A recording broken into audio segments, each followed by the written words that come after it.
much more than I was expecting. So very interesting surprise. Hello, everyone. Hello, Carlos Santos. G'day, Angus. Yeah, you're surprised, right? I love it. I've been practicing. Welcome to the Got Somme podcast, a podcast with the master sommelier, not this voice, the other one, the fancy Portuguese one, and myself, a wine lover, Angus O'Loughlin. We created this podcast to try and find the best $30 bottle of wine in Australia using Carlos's incredible skill set. It will end on December 16. We will decide which is the best so far that we've tasted. It'll be about 50 episodes by then. Who is reigning supreme on our leaderboard? But you'll also start to notice, we've spoken about this before, but if you're just joining us, we did go into winter with more predominant reds, being around the climate, and it's starting to heat up. We're in November, so we're going to have a few more wine varieties on the way towards our final episode. This one, Carlos, is a Muscadet. Yeah, that's right. So, very cool stuff. Nice pick, Angus.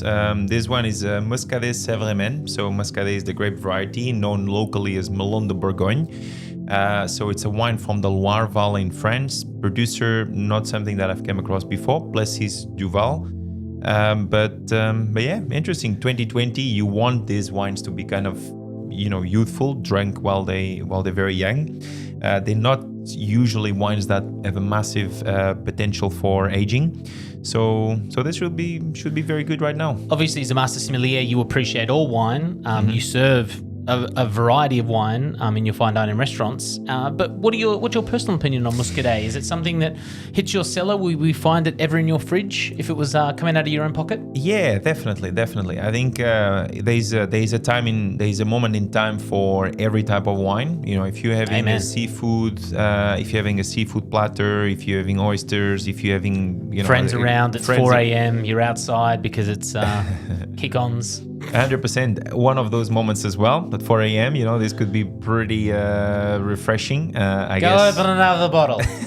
Get another bottle. The sun's going to rise. We can have a glass. That's it. Just make sure it's nice and cold. That's how you want it. Yeah, that was me in my 20s, I should say, not now. Very sophisticated and mature.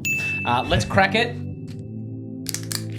on the podcast and let's enjoy our first Muscadet. That's it. Beautiful. Or not so beautiful, who knows? But let's try it. Yeah. Well, that's the great thing. The mystery awaits. And hopefully you've bought this bottle alongside us by seeing it on our Instagram. And you two right now have just cracked the bottle and are about to assess the appearance like we are. And let's start at the slight oxidation. Bubbles? A little bubbles. So bubbles, not necessarily oxidation. Oxidation will be exposure to oxygen. Yeah. The bubbles are young picked wines. Dissolved carbon dioxide into the wine a little bit. So, and it's very, very typical of these wines because they're very, very green. They're very tart. The region itself is fairly cold. And the soils are very, very schistous and granitic. So there's a lot of very, very hard rock right on the coast. So very much influenced by the ocean, bringing these cool sea breezes into the wine. A lot of saltiness and minerality typically in these wines. And if you let it sit for 10 seconds on the table, you will get a lot of bubbles straight away in the glass. It's already forming at the bottom of the glass, and that's typical from a Muscadet, typical from a Chablis, typical from an Albarino perhaps, typical from a Gruneveltliner. And what's the common thing about these wines is that they all quite white. All white to start, but also quite green, intended to be drank young and youthful, and typically no oak aged. So there's a common thing about these wines. And nothing really to assess on the legs. It is a pale gold. Yeah. So you did your WSET and well done. Thank you, sir. You're well done. Pass with merit. I did pass with merit. It's a very good result.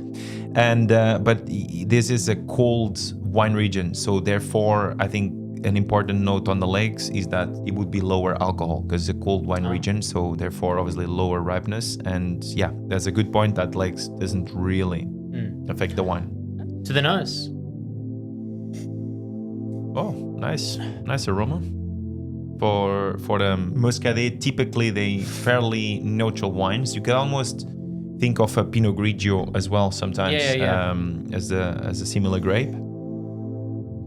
fairly neutral, but there's quite a lot on the nose. I mean, Quite a bit of white flour. White flour, cassia, tree fruits.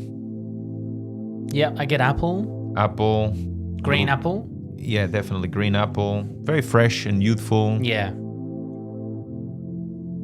It's not a complex wine, but the intensity of aromas is quite high. So it's good.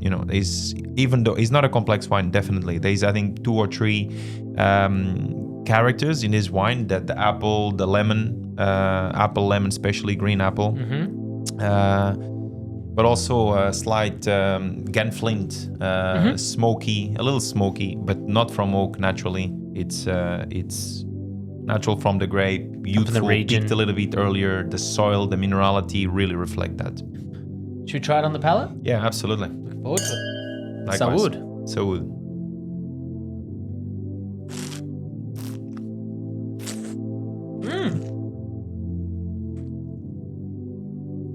I was expecting, it's funny because, global warming, vineyards warming up a bit and stuff. I was expecting it to be much drier.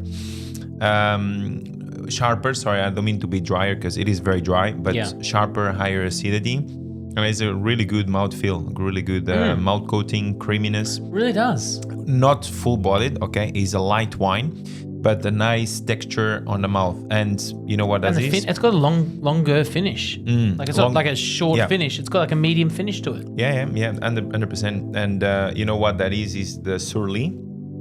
Okay, on the bottle it says Surly, Surlie. So the Surly is when the wines are left with the lees for a little bit longer. Usually in stainless steel, this would not be aged in oak, and there's no perception of oak or in part of oxygenation whatsoever. So I'm assuming stainless steel, but the wine is left on its lees. So that will add more texture to the wine. That will add a little bit more body.